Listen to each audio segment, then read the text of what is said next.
Guys, gawa tayo ng juice, healthy juice or smoothie. Siya, honey. Tanga na to siya. Then water. Ayun.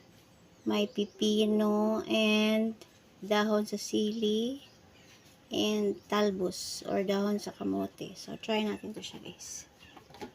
Ayan. Lagay natin to sa sili.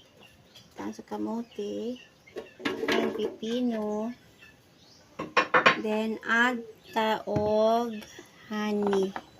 So kuha tayo kutsara, add tag honey ha. Yan.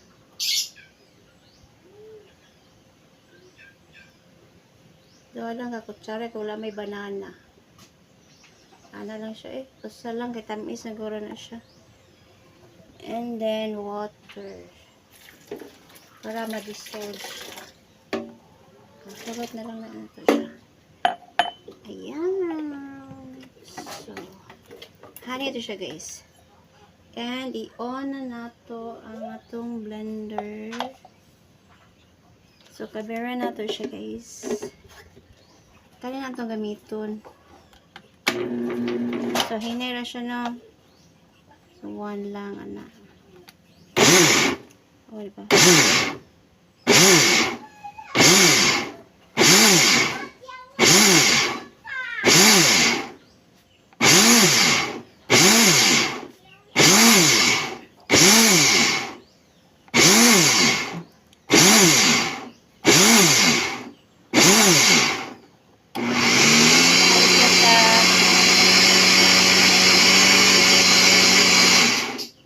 Tara na sa ta. Kasi multi-combination.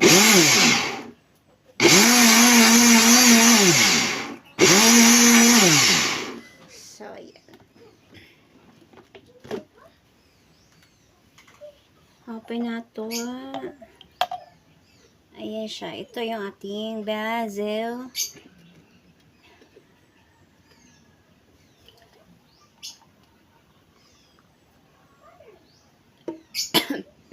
O, diba? Ayan, meron tayong juice. Painom na to sa na diabetes char.